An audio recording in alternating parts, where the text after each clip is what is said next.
മൂന്നാമത്തെ point, hold your self accountable. നിങ്ങൾ accountable ആണ്, കൂടെയുള്ള മറ്റുള്ളവരും അക്കൗണ്ടബിൾ ആണ്.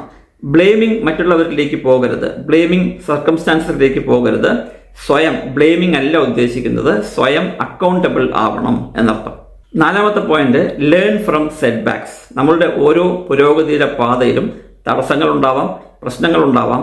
ഇതിൽ നിന്നെല്ലാം നമ്മൾ പാഠങ്ങൾ പഠിക്കണം, ഉയർത്തെഴുന്നേൽക്കണം. ഇത് അവസാന അല്ല എന്ന് തിരിച്ചറിയണം. ഊർജം ഉൾക്കൊണ്ട് മുന്നോട്ട് പോകാനുള്ള മാനസികാവസ്ഥ നമ്മൾ ആദ്യം തന്നെ സെറ്റ് ചെയ്യണം എന്നർത്ഥം. അടുത്ത point, do less but better. കുറച്ചായി ചെയ്യൂ, പക്ഷേ കൂടുതൽ ബെറ്ററായി ചെയ്യൂ, നല്ലതുപോലെ ചെയ്യൂ. മെല്ലെ ചെയ്താൽ മതി, തിരക്കൊന്നുമില്ല.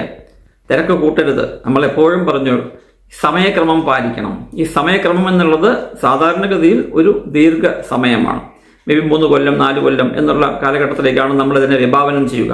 അങ്ങനെയുള്ള സാഹചര്യത്തിൽ വളരെ കൃത്യമായി ചെറിയ കാര്യങ്ങൾ ചെറിയ സമയങ്ങളിൽ ചെയ്ത്, smart goals, short term goals, പക്ഷെ ബെറ്ററായി ചെയ്ത്, തെറ്റ് പറ്റിയിട്ടുണ്ടെങ്കിൽ അതിൽ നിന്നെല്ലാം പഠിച്ച് അതിനനുസരിച്ച് കാര്യങ്ങളെ ഡെവലപ്പ് ചെയ്ത്, മനസ്സിനെ ഡെവലപ്പ് ചെയ്ത് പതിയെ ഗോളിലേക്ക് മുന്നോട്ട് നടന്നുകൊണ്ടേയിരിക്കുക.